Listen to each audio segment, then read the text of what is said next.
Hello and welcome back to Janome Stitch Club UK. My name is Julia Langley and I'm one of the educators here in the UK for Janome.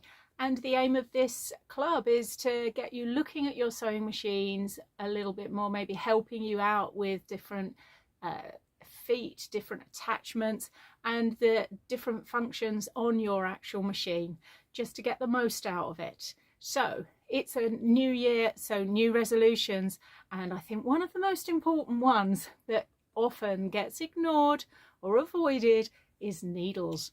So I thought today we'd have a better look, a more in-depth look at different needles and why you should use them. So whichever machine you have, the needle is one of the most important parts of it. And to be honest, if you're having problems, most of the time that is the first thing that I would actually look at, is to make sure I've got the right needle for the job.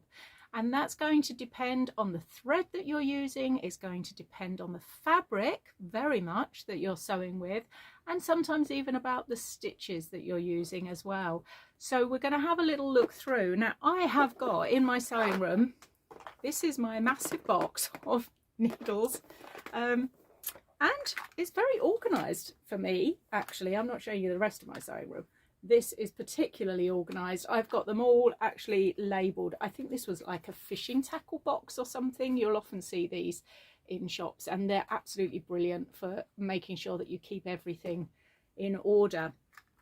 And what I've got is a lot of choices of needles. The more needles you've got, the better, because every time you buy a different fabric, especially if you're dressmaking, I think for quilters it's a lot more structured, isn't it? Because you tend to use the same fabrics over and over again. But when you're dressmaking, you get completely suckered in by some fabulous fabric. You get it back into your sewing room, and as soon as you start stitching with it, you think, something's not quite right here. This stitch isn't quite working how I wanted it to work. And a lot of the time you can actually get a much better quality finish if you use the right needle. So let's have a little look at some of the basics. So you can see from this picture here, I've got universal needles at the top here, and then going down we look more at the specialist ones. So ballpoint, you can see the point of it much more rounded, and the same with the stretch. So those two are good for those stretchy jersey fabrics. Like I said, they don't damage them. And then we go on to the sharps and the Microtex. And you can see the Microtex down the bottom, how narrow and really super sharp that is, why it's good for silks, etc. So here we are in my box of tricks. And as I said to you, I've got them all labelled. I've got my Janome speciality needles, my blue, my red and my purple, which I'm going to go through in a minute. I've also got just standard needles. I've got ballpoint, super stretch. I've got titanium, I've got hemstitch, metallics, Microtex, and then I've just got randoms because frankly I can't resist a fancy needle. I've got jeans needles, I've got embroidery needles, I've got anti-glue needles, etc. So let's just look at a few of the basic needles that everybody should have in their kit. Every 8 to 10 hours of sewing, yes, that's what I said, 8 to 10 hours of sewing, you should change your needle. They will get blunt. They really do get blunt. I know a lot of people might say, oh no, I don't change my needle unless it breaks. Well, if you're getting skip stitches, if things aren't looking as neat as they possibly should, then that's going to be the reason. Just change your needle. They're not very expensive, but honestly, they do make a massive difference. So yeah, change your needles. If you haven't done it for a while, just go and do it now. Now, the first needles I'm going to look at, and I'm not going to apologise for this, are the Janome ones because I absolutely love these. Okay, I'm making no bones about that. Favourite needles. For regular day-to-day sewing, I use the blue tip. For top stitching, I use the red tip needle. And for free motion embroidery and some embroidery stitches and quilting, I use the purple. And I also use that for some stretch fabrics as well. If anything's skipping stitches, I put the purple in because, don't ask me why, but they work like magic. Well, when I say don't ask me why, I kind of know. Basically, with these needles, and I'm going to put a little picture in the side here of what goes on with needles and how they're made. You've got a flat back. That is the bit that you put towards the back of the machine when you're actually putting the needle in. And then as we go down, and I think you can see here, there's a dip. This is the back of the needle, and there's a dip here. And this dip, this is what actually makes these needles special, because this dip on these needles is longer than it is on your standard needles. This is what sits, I'm not an engineer, so I don't really know all the technical terms for this. But basically, when your thread gets picked up, it goes round your bobbin to get picked up. This is almost acts like an extra hook to catch it properly. So that's why they're really good for skip stitches, because it means that it can get, the thread has further to be taken up. I don't know how else to describe that, and that's probably making no sense, but like I say, that's basically, we don't need to actually know how it works. You just need to know that it works. That's my theory on it anyway. So as I say, this bit on these needles is longer than on your standard needles. On the front of the needle, there's also a kind of a dip, and that is what guides the thread down towards the eye of the needle. And so this is called the shaft. It's in this little picture here describing the different parts of the needle. Okay, so as I say, these are my top tip. If you can get yourself some of these, look, you can see which is the most popular in my sewing. Like I say, day to day, I probably have that in for my dressmaking and my piecing for patchwork. These ones, if I'm doing fancy-ish stuff, I use them for metallics. I use them if I'm doing top stitch threads. I also use them for, or sometimes I like to double my threads. I think I did that in a video ages ago where I put 2 colours of thread through, and I need that sort of larger eye in this one. These 2 are sharps, and this purple is slightly ballpoint, okay, which is why it's good for stretch, and it's also why it's good for things like the quilting and free motion side of it, because it doesn't again cut through your fabric, it pushes through, so you don't get these, although it's a 14, it's not making massive holes. So I'm hoping that that has made that clear as mud. But like I say, I'm not an engineer, but all we need to know is magic pixie dust. Get some in your kit. Okay, so let's look at the red tip needle. This is the one that I use for top stitching. So it's a size 14, but it's a sharp. So that means it's very pointed at the end there. It's got a decent size eye here for the thread to go through, and it needs to, because I'm using a this one here, a Gutermann top stitch, which, as you can see, even just by putting it down there, it's actually quite a thick thread. So for example, if I show you in comparison, so I've just been messing around here. So this is a regular thread here. This is that same regular thread. I think it was a 40 weight. So I've done a triple stitch on there. But this, look, is the top stitch just on its own. So you can see it's a much heavier thread. And what I love it for, this, I'm just doing some applique, some blanket stitch around here. But can you see on, it's pretty much filling that hole, this thread, because it is quite thick. When I start this process, I don't, for this process, I don't put the top stitch in the bottom. I've got a regular weight or even a bobbin weight in the bottom thread there, which I often use with embroidery stitches anyway. Also because there's not much of it on a reel, it's expensive, so I don't want to waste it. but I always hold that top tail as I get started, and then once I'm started I'm absolutely fine. So let's carry on and just see how this is stitching. So I've got so I'm stitching it quite close because I'm going round a little circle here, but if I bring that round, look, so that you can see how thick that stitch is, that looks like it's a hand embroidered stitch, doesn't it? So as I say, for certain jobs I love this and some of those decorative stitches, but you do need the right needle, and the red is the one for that.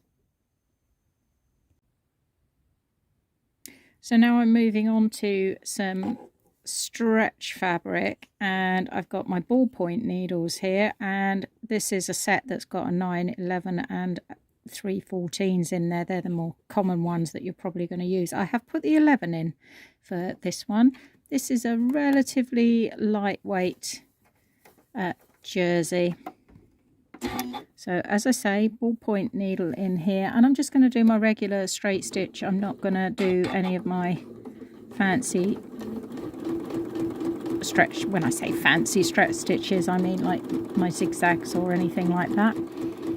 But look, no skip stitches, going through quite happily.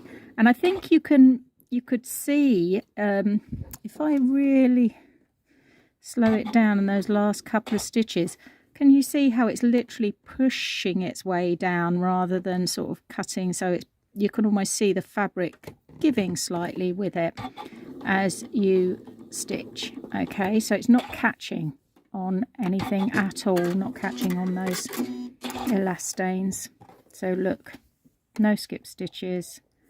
That's really neat. Let's just go down with something that you're more likely to use on this fabric, which would be the lightning stitch.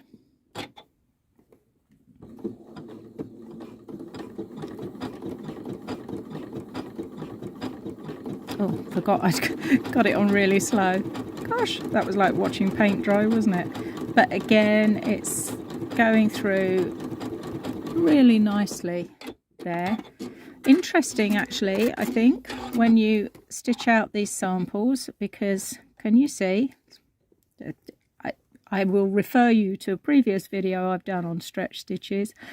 My preference here would be this straight stitch, and you can actually now get threads that have elastane in them, and I would recommend giving those a go because they're fantastic actually. So this lightning stitch wouldn't, I think, on this one, wouldn't be my favorite. I would probably, if I didn't have the elasticated thread, I would probably do, and I'm going to go back to it, that triple stitch, the forwards and back one, that straight stitch, because that's not going to stretch my fabric out. So let's have a little look and compare. So yeah, can you see there's a slight wibble wobble going on with that stitch, but with this one, look, not a skip stitch in sight, really flat and neat, and decent amount of stretch in there, so that would be quite a good one to use. So now I'm looking at denim. So this is quite a chunky size. I just to point out, I'm using this open toe, but only so that you can see. I wouldn't normally use this foot for a lot of the jobs that I'm doing here. I often use it for demos just because I want you to be able to see better the needle stitching. So this is a jeans needle for denim, and we've got a 14 and a 16 in this pack. I've actually got the 16, the biggest needle in. This is probably about as big as I ever go for the jobs that I'm doing on my machine. So let's just watch that stitch out. Oh, I'm still on that blanket stitch, so let's go. There we go. So again, quite a sharp needle and a really strong needle. I don't need necessarily that thread to be thicker. What I want, because often, and what I'm going to do now is I'm going to top stitch, but I'm going to use my triple stitch, which is the one that sort of goes over it twice. So same thread in, but walking forwards and back. And on this machine I can take that stitch length up, but it's making pretty light work of that, and you can hear that it is a chunky fabric I'm going through. That, you know, this isn't a lightweight denim, this is a decent size denim. So that's 2 layers, and there's that triple stitch, because this denim actually does have a wee bit of stretch to it. So if I now fold that in half, so I've got 4 layers of denim going on here. I'm going to go back to my straight stitch and take that stitch length up, because obviously I'm on much thicker layering of fabrics here. And again, that needle making light work of that, because it's a good strong needle.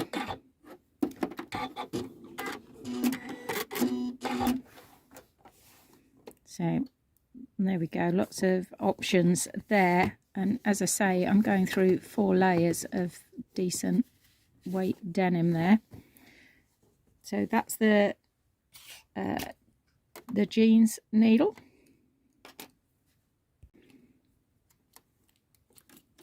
The other thing I would definitely recommend you have in your box of tricks is the Microtex needle. These are super strong, and I think you can probably see, look, very fine. This is the smallest needle I've got in my kit, and it's actually a size 60. Very sharp. So for things like this silk, for example, if you're struggling, then maybe have a look at this. I also find them quite good for some batiks as well, some of those ones that have got dies over the top, so the needles sometimes struggle a little bit with those. But one thing I will say is, when you're using different size needles, particularly this, I mean, it's a very fine needle. I did not use my needle threader, because I know that my needle threader is not going to fit through that eye of that needle. My thread also is a very fine silk thread as well. So let's, again, I'm just on that straight stitch. Oh,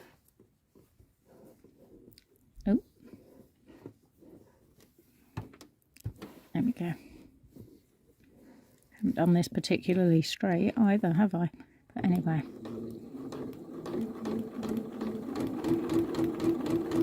But what I want is something that's not going to catch my beautiful fabric and catch the threads every 5 minutes. I want something, I've gone slightly at an angle here, so I'm on a bit of a curve. Oh yeah, look. That's not straight at all, is it, Julia? What are you thinking? Okay, let's just revisit. It's getting late in the evening, I can tell. Okay, let's try that. There we go. That's better. A bit less wrinkly.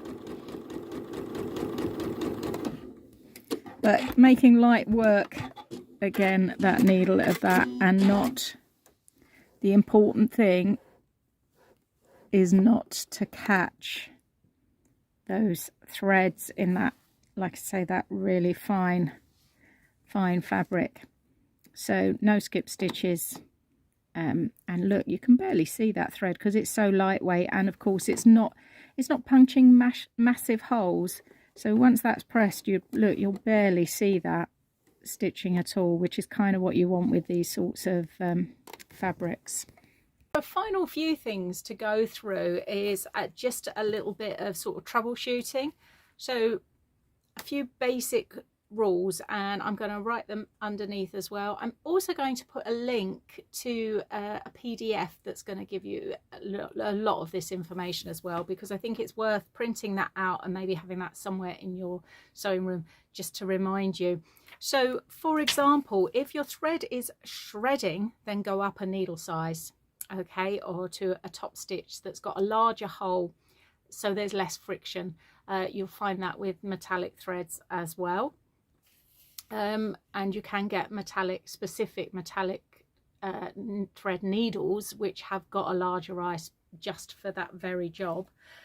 If you're skipping stitches, then maybe change the point type, so go for a ball point or a sharp if it's the other way around. If you're already on the ball point, go back to a sharp, okay. And if the thread, you're finding the thread is bouncing quite a lot, go down a size, because that means it's got too much room in the needle as well. And if it's snagging or breaking but the needle is the right one for the job, at that point you might want to look just to check if there's anything actually you know, a little dust bunny or something like that that might be in your thread, your tension guides. Just give that a little check. And also check out your bobbin area, especially if you've had a needle breakage or something like that, just to make sure that there's nothing going on under there. And I think, gosh, you know, I've sort of again scratched the surface, but I hope that that's just given you a little bit more idea about needles. As I say, there's way more information out there, and I'll put some links down below, and if you've got any questions then let me know. And hopefully that has helped, and I'll see you again next time.